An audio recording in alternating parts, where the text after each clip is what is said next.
अस्सलाम वालेकुम dear students, क्या हाल है आप लोगों के। आज की वीडियो उन स्टूडेंट्स के लिए बहुत अहम है जो स्टूडेंट्स अभी भी ये उम्मीद लगाकर बैठे हैं कि क्या उनका नाम यूएचएस के गवर्नमेंट मेडिकल कॉलेज में आ सकता है या नहीं आ सकता। उनके जहन में ये भी सवाल है, क्या यूएचएस की गवर्नमेंट मेडिकल कॉलेजेस की मजीद लिस्ट लगेंगी। और अभी आप लोगों ने देखा होगा कि शहीद जुल्फ़िकार अली भुट्टो मेडिकल यूनिवर्सिटी की भी तीसरी मेरिट लिस्ट जारी हो गई है। तो मैं असल में शहीद जुल्फ़िकार अली भुट्टो मेडिकल यूनिवर्सिटी की जो दो कॉलेजेस हैं उनकी लिस्ट बाय लिस्ट वीडियो नहीं बना रहा, बट मैंने वर्किंग की और इन तीनों लिस्ट जो आज तक लग चुकी हैं और यूएचएस की जो 4 लिस्टें लग चुकी थी और यूएचएस की जो ऑर्डर ऑफ मेरिट लिस्ट थी, इस तमाम लिस्टों का एक कंपैरिजन किया है, एक एनालिसिस तैयार किया है और फिर इस एनालिसिस की बुनियाद पर मैं आप लोगों को ये बता सकता हूं कि यूएचएस का गवर्नमेंट मेडिकल कॉलेजेस का जो क्लोजिंग मेरिट है वो क्या होगा या क्या हो सकता है। इसके अलावा आप लोगों को ये भी गाइड कर सकता हूं मैं अपने इस एनालिसिस की बेस के ऊपर कि शहीद जुल्फ़िकार अली भुट्टो मेडिकल यूनिवर्सिटी के जो मेरिट लिस्ट लग रही है वहां पर जो पंजाब का डोमिसाइल रखने वाले बच्चे हैं जिन्होंने अप्लाई किया था पंजाब की सीट्स पर और साथ उन्होंने अप्लाई किया था जो पंजाब का डोमिसाइल रखते हैं और उन्होंने अप्लाई किया था जो कि होती हैं गवर्नमेंट की फेडरल गवर्नमेंट एम्प्लॉय की सीट्स उन पर, तो क्लोजिंग मेरिट इन सीट्स का क्या हो सकता है। तो इस वीडियो को आप लोगों ने गौर से सुनना है। मैं पूरी भरपूर कोशिश करूंगा कि आप लोगों तक जो है जो बात है उसको समझा सकूं। वीडियो लेंथी जरूर हो सकती है, बट आप लोगों ने इसका कोई भी मूवमेंट जो है वो मिस नहीं करना, ताकि आप लोगों को कंप्लीटली तौर के ऊपर मुकम्मल तौर के ऊपर समझ में आ जाए कि आपका आने वाली लिस्ट के अंदर मेरिट बन सकता है या नहीं बन सकता। क्योंकि जब आप लोग इस वीडियो को मुकम्मल देखेंगे तो आप लोगों को खुद भी ये अंदाजा हो जाएगा कि मैं जो बात कह रहा हूँ वो उसमें कितनी सदाकत है। तो इसलिए वीडियो को आप लोगों ने लाजमी तौर पर देखना है। अब पहला सवाल ये कि क्या यूएचएस की लिस्ट लगेंगी या नहीं लगेंगी। देखिए बच्चे, अगर एक भी स्टूडेंट रह जाता है, मतलब एक भी सीट यूएचएस के गवर्नमेंट मेडिकल कॉलेज में वैकेंट रह जाती है, तो उसके ऊपर दोबारा से लिस्टें लगेंगी। अब काफी सारे लोगों का कहना है कि यूएचएस ने फाइनल मेरिट लिस्ट जो थी फोर्थ वो लगा दी है, अब कोई लिस्ट नहीं लगेगी। नहीं, ऐसा बिल्कुल भी नहीं है। यूएचएस के कुछ दिनों के बाद शायद फिफ्थ लिस्ट जारी ना करे मगर एक वैकेंट सीट पॉलिसी जारी कर दे, मगर अभी तक आने वाले 102 दिन में तो ऐसा होना पॉसिबल नहीं है, क्योंकि अब तक शहीद जुल्फ़िकार अली भुट्टो मेडिकल यूनिवर्सिटी में पंजाब का डोमिसाइल रखने वाले बच्चों में से किसी ने अगर एडमिशन लिया है तो वो सिर्फ एक स्टूडेंट है, और वो भी गालबन वो स्टूडेंट है जो इफेक्ट हुआ था यूएचएस की मेरिट लिस्ट में अपने एडमिशन से। अब उसका नाम जब एफएमडीसी में आया है, एसकेजेड एमडीसी में उसने एडमिशन लिया लाहौर के किसी कॉलेज में जो कि है फेडरल से एफिलिएटेड शेख खलीफा बिन अलियान मेडिकल कॉलेज। तो अभी तो यूएचएस की लिस्ट अफेक्ट नहीं होने वाली, बट आने वाले दिनों के अंदर अगर हत्ता कि आपकी क्लासेस भी स्टार्ट हो जाए, हम एक सिनेरियो यहाँ पर डेवलप करते हैं कि फर्स्ट ऑफ मार्च आ गई है, आपकी क्लासेस स्टार्ट हो गई है, मगर अभी तक क्योंकि शहीद जुल्फ़िकार अली भुट्टो मेडिकल यूनिवर्सिटी में बच्चों ने मूव नहीं किया और अभी भी शहीद जुल्फ़िकार अली भुट्टो मेडिकल यूनिवर्सिटी की लिस्ट लग रही है। अचानक से फिर हम देखते हैं कुछ बच्चे जो हैं वो मूव कर जाते हैं शहीद जुल्फ़िकार अली भुट्टो मेडिकल यूनिवर्सिटी की तरफ, क्योंकि उनको अपना कॉलेज पसंद नहीं था। हम इससे एग्जांपल ले सकते हैं, ऐसे वो बच्चे जिनका यूएचएस के जो कॉलेजेस थे, जिस तरह जो बच्चे रैंक करते हैं लोअर कैटेगरी के कॉलेजेस, जिस तरह इस साल नौरवाल है, आपके लिए डीजी खान मेडिकल कॉलेज है, रहीम यार खान है, शेख जैद कॉलेज है, इसके अलावा कोई कॉलेज बच्चे को पसंद नहीं होता तो वो प्रेफर करता है कि वो लाहौर के किसी कॉलेज में जो है वो शिफ्ट हो जाए। तो ऐसा मुमकिन होता है। आने वाली लिस्ट में हम ये जरूर देखेंगे कि बच्चे मूव करेंगे, तो फिर क्या यूएचएस में जब सीट्स वैकेंट होगी वहां से बच्चे जब अपनी फीस रिफंड करवाएंगे तो फिर क्या वो सीट वैकेंट रहेगी? बिल्कुल भी नहीं। चाहे क्लासेस को शुरू हुए 10 दिन भी हो गए होंगे तो यूएचएस की जो कमेटी है एडमिशन की वो बैठेगी और फिर एक वैकेंट पॉलिसी अनाउंस कर कर अपनी उन वैकेंट सीट पर एडमिशन करेगी। ये एक सिनेरियो है। मैक्सिमम भी अगर लिस्टें नहीं लगती फिफ्थ सिक्स सेवंथ तो फिर ऐसा होगा। तो क्लोजिंग मेरिट क्या होने वाला है, तो ये आप लोग एंड पर जानेंगे, मगर उससे पहले मैं आप लोगों से स्टैटिस्टिक्स शेयर कर देता हूं कि इस वक्त क्या पोजीशन है फेडरल मेडिकल कॉलेजेस की, कि वहां पर कितने एडमिशन हुए हैं, कितने एडमिशन अभी वहां पर बाकी हैं, क्या कुछ चल रहा है, वो सब कुछ आप लोग अभी इसी वीडियो में देखेंगे। चलते हैं अपनी कंप्यूटर की स्क्रीन पर। तो बच्चों 3 मेरिट लिस्ट लग चुकी है, ओपन मेरिट की भी, सबकी, एफएमडीसी की और एसकेजेडएमडीसी की। तो टोटल सीट्स का एक कॉलम आपके सामने मौजूद है, ये टोटल सीट्स हैं। और ये जो कॉलम है जो मैंने हाईलाइट किया हुआ है, इस कॉलम के अंदर के अभी भी जो है थर्ड जो लिस्ट थी उसमें कितने बच्चों के नाम है। तो ओपन मेरिट में हमने देखा अभी तक 6 ही बच्चों के नाम है, इसका मतलब है कोई एडमिशन नहीं हुआ, ना ही एसकेजेडएमडीसी में हुआ एडमिशन, ना ही एफएमडीसी में हुआ। इसी तरह इस अलावा आईसीटी की कैटेगरी में देखे हमने तो एफएमडीसी में एडमिशन क्लोज हो गया है 93.49 पर, और आप लोग देखेंगे कि यूएचएस में आईसीटी जो भी वाले बच्चों की एक लिस्ट आने वाली है कुछ ही दिनों के अंदर। तो एफएमडी एसकेजेडएमडीसी में कोई भी एडमिशन ना हो सका। पंजाब की अगर हम बात करें 29 की 29 बच्चों की लिस्ट दोबारा लगाई गई है, इसका मतलब है पहली 2 लिस्ट में कोई भी एडमिशन ना हुआ, और 28 बच्चों की लिस्ट लगी एसकेजेडएमडीसी में जो लाहौर में है, इसका मतलब है एक बच्चे ने वहां पर एडमिशन ले लिया है। तो बाकी चीजें आप लोग देख लीजिएगा। अब हम बात करते हैं एफजी कैटेगरी मतलब फेडरल एम्प्लॉय कैटेगरी की। तो अभी भी वहां पर तमाम सीट्स वैकेंट है, मतलब वहां पर किसी ने एडमिशन नहीं लिया 18 की 18 सीट्स के ऊपर।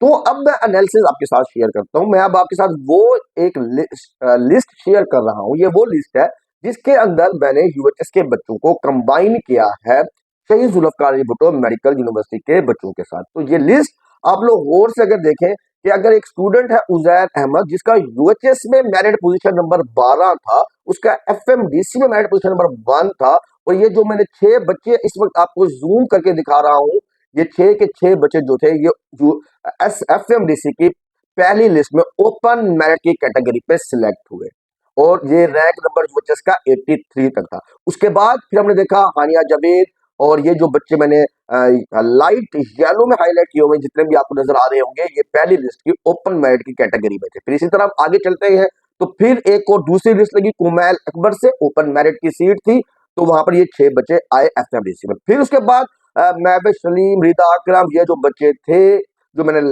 येलो हाईलाइट किए हुए हैं, ये बच्चे जो थे पंजाब की सीट्स पर इनका नाम आया, मगर इन्होंने भी एडमिशन ना लिया सेकंड लिस्ट में। अब बात यह है कि ये जो मैंने रेड किया होगा ये है वो बच्चे जिनका नाम एफएमडीसी कॉलेज के अंदर फेडरल गवर्नमेंट एम्प्लॉय की सीट पर आ रहा है। तो ये जितने भी आपको रेड नजर आ रहे होंगे ये वो बच्चे हैं जिनका नाम फेडरल गवर्नमेंट एम्प्लॉय की सीट्स पर आ रहा है।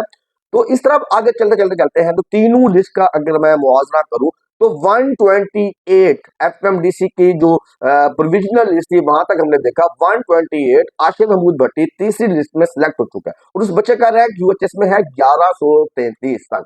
मतलब अभी तक यूएचएस में अगर हम देखें तो 1133 रैंक पोजीशन तक बच्चों के नाम आ चुके हैं, मगर इसमें से अभी तक किसी ने भी एडमिशन नहीं लिया। वो एक बच्चा ने भी अगर एडमिशन लिया है तो उसका नाम यूएचएस की लिस्ट में नहीं था पहले। तो अब आने वाले दिनों में क्या मुमकिन हो सकता है, तो अब देखें, अब मैं आपको दिखा देता हूं कि फेडरल गवर्नमेंट एम्प्लॉय का क्या मेरिट रह सकता है। देखिए ये एक लिस्ट है फेडरल गवर्नमेंट एम्प्लॉय की, तो इसमें अगर मैं आपको सिर्फ वो बच्चे दिखाऊं तो जो जिन्होंने अप्लाई किया था फेडरल गवर्नमेंट में और उनका नाम यूएचएस में भी था, तो ये देखें ये जो रेड हाईलाइटेड बच्चे आपको नजर आएंगे ये वो बच्चे हैं जिनका नाम यूएचएस की एफएमडीसी की फेडरल गवर्नमेंट एम्प्लॉय की लिस्ट में आ चुका है। तीसरी लिस्ट में भी इनका नाम आ चुका है, और आप लोग देख सकते हैं एफएमडीसी का रैंक नंबर बनता है 405, यूएचएस का रैंक क्लोजिंग बनता है 2197।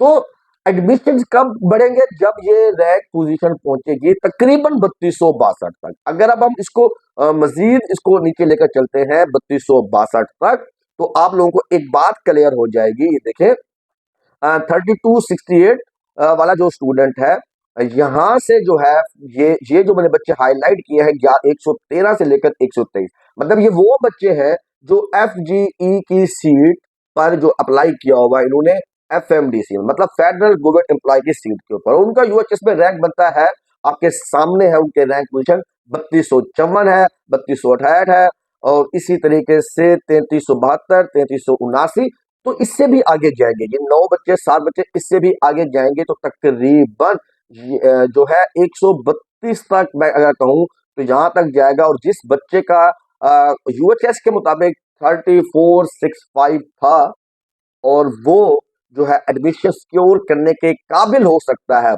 शर्त यह है कि उसने अप्लाई किया हो एफ जी ई कोटे की सीट पर। अगर हम मान लें कि ऊपर से कोई बच्चा मूव कर जाता है फेडरल गवर्नमेंट एम्प्लॉय की सीट के ऊपर, तो फिर शायद यहाँ से 3-4 बच्चे कम हो जाए।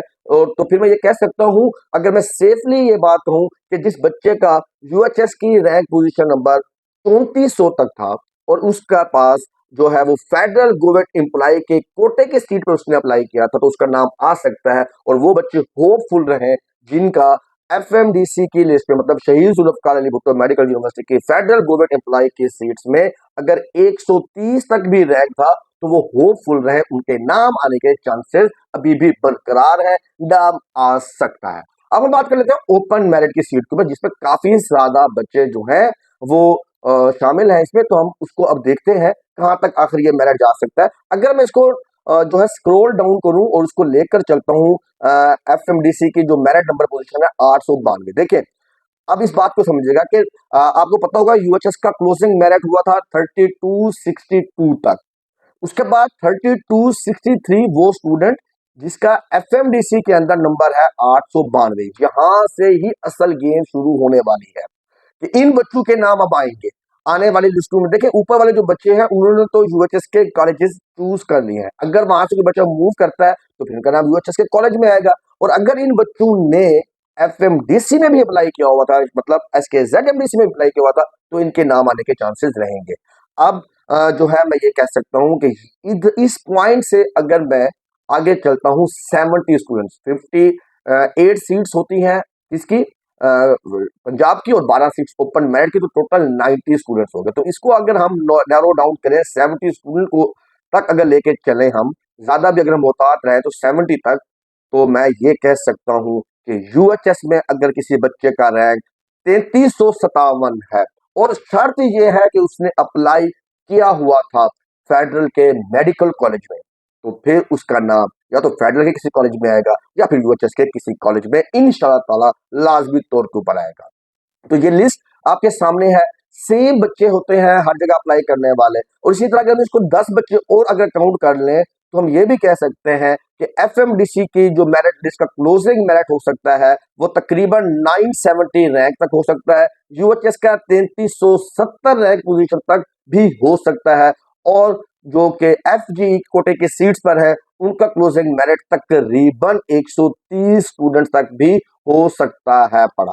तो ये लिस्ट पूरी की पूरी आप लोगों के लिए ही तैयार की गई थी, मुकम्मल एनालिसिस बनाया है आप लोगों के लिए, और एक एक चीज इसमें आप लोगों से जो है ब्रीफली डिस्क्राइब कर दिया और दिखाया है कि किस तरह से क्यों इतना एडमिशन मेरिट जो है वो गिर सकता है गवर्नमेंट मेडिकल कॉलेजेस का।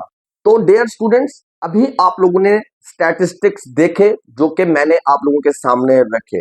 मैंने कंपैरिजन किया यूएचएस के बच्चों का एफएमडीसी के बच्चों के साथ, एफएमडीसी के पंजाब डोमिसाइल बच्चों के साथ, पंजाब की कोटे की सीट्स के ऊपर मैंने कंपैरिजन किया उन बच्चों का जिनके पास पंजाब का डोमिसाइल था और उन्होंने अप्लाई किया हुआ था फेडरल के कॉलेज में फेडरल गवर्नमेंट एम्प्लॉय की सीट्स के ऊपर।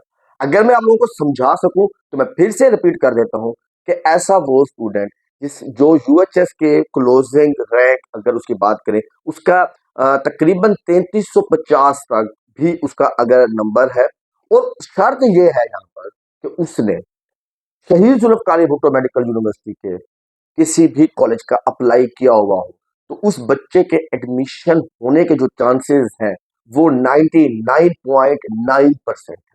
अगर किसी बच्चे ने उसका क्लोजिंग रैंक 3350 है और अगर उसने एडमिशन अप्लाई नहीं किया था शहीद जुल्फकार अली भुट्टो मेडिकल यूनिवर्सिटी में, तो फिर उसको शायद कोई लक फैक्टर हो कि उसका एडमिशन हो सके। क्योंकि आपका जो एडमिशन होगा जरूरी नहीं है कि वो यूएचएस के किसी कॉलेज में हो, वो आपका एडमिशन हो सकता है कि एफएमडीसी के कॉलेज में हो सकता है वो एडमिशन आपका एसकेजेडएमडीसी में हो सकता है वो एडमिशन आपका नारोवाल मेडिकल कॉलेज में हो सकता है कि वो एडमिशन आपका डीजी खान मेडिकल कॉलेज में हो। तो ये लक फैक्टर है कि कहां पर आप पहुंचते हैं। बट जिसका भी रैंक 3350 तक है, मैं समझता हूं कि वो आज भी सेफ जोन में है, उसका नाम इंशाल्लाह ताला जरूर आएगा मेडिकल कॉलेज में। अब हम बात करते हैं फेडरल गवर्नमेंट एम्प्लॉय के स्टूडेंट्स की। अगर उसका रैंक यूएचएस की लिस्ट के मुताबिक 3410 तक है, 3400 तक है, या उसका रैंक पोजीशन एफएमडीसी की जो लिस्ट थी, जिसमें अगर हम कोटे की प्रोविजनल लिस्ट देखें, उसका रैंक नंबर तकरीबन 130 तक है पड़ा, तो फिर भी उसका नाम एफएमडीसी के किसी कॉलेज में आने के काफी ज्यादा चांसेस रहेंगे। इसके अलावा इसके अलावा बच्चों, आप लोगों से ये भी डिस्कस कर लेता हूं कि वो तमाम स्टूडेंट्स जिनका नाम अभी जो है होप लगाकर नहीं बैठे हुए, उनका नाम नहीं आएगा और उसका रैंक नंबर था 3263, तो उसका नाम तो जरूर आएगा, इंशाल्लाह ताला जरूर आएगा। अभी बहुत सीट्स हैं पड़ी, अभी भी 70 मजीद बच्चे जो हैं उनके एडमिशन होने हैं, उनके एडमिशन होंगे। ऐसा नहीं हो सकता कि एमबीबीएस की जो सीट्स है वो खाली रह जाए और उस सीट पे कोई बच्चा ही ना बैठा हो और जो है एडमिशन क्लोज हो जाए, ऐसा नहीं होने लगा। चाहे क्लासेस स्टार्ट हो भी जाए, मैं आपको पहले भी बता चुका हूँ, फिर भी जो है वैकेंट सीट पॉलिसी आएगी। अब कुछ फैक्टर्स जो है ये आने वाला वक्त बताएगा कि किस कॉलेज में एडमिशन होते हैं। क्या वो एडमिशन एफएमडीसी में होंगे, क्या वो एडमिशन यूएचएस के कॉलेज में होंगे। बट एक बात जरूर है कि इंशाल्लाह ताला एडमिशन जरूर होंगे। अगर आप लोगों ने उस वक्त जब मैंने आप लोगों से कह रहा था कि जिस बच्चे का रैंक 94.5 से कम है वो लाजमी तौर के ऊपर शहीद जुल्फ़िकार भुट्टो मेडिकल यूनिवर्सिटी में अप्लाई करे, तो अब उसका फायदा उसको नजर आ रहा होगा कि अगर वो स्टूडेंट जिसके पास क्लोजिंग रैंक यूएचएस के मुताबिक आज भी मैं कहता हूं कि 3350 है और उसका अप्लाई है पड़ा शहीद जुल्फ़िकार भुट्टो मेडिकल यूनिवर्सिटी में, तो उसके चांसेस जो है वो क्लोज टू 100% है, 99.9% चांसेस है कि उसका एडमिशन जो है लाजमी तौर के ऊपर पब्लिक सेक्टर के गवर्नमेंट मेडिकल कॉलेज में किसी ना किसी कॉलेज में इंशाल्लाह ताला जरूर होगा। तो मैं उम्मीद करता हूँ कि वीडियो आप लोगों को जरूर पसंद आई होगी। शायद हो सकता है कि मैं अपनी बात सही तरीके से आपको ना समझा सका हूँ, बट अगर आप लोग इसको दोबारा से वीडियो को रन करके देखेंगे तो इस बात को आप लोग जरूर समझ पाएंगे कि मैं आखिर ये क्यों कह रहा हूँ। मैंने आप लोगों के लिए स्टैटिस्टिक्स तमाम यूनिवर्सिटीज के जो थे एफएमडीसी के, उनको इकट्ठा किया और एक लिस्ट तैयार की जिसमें मैं देख सकता था कि कॉमन स्टूडेंट्स कौन कौन से हैं, किस तरह से हो सकता है ये पॉसिबल, और इंशाल्लाह ये जरूर होगा। तो उम्मीद नहीं छोड़नी, इंशाल्लाह आने वाले दिनों में आप लोग जरूर मेडिकल कॉलेज में पहुंचेंगे और आपका नाम भी आएगा। तो रखिएगा अपना बहुत सारा ख्याल। मिलते हैं हम नेक्स्ट वीडियो में नई अपडेट के साथ। अल्लाह हाफिज।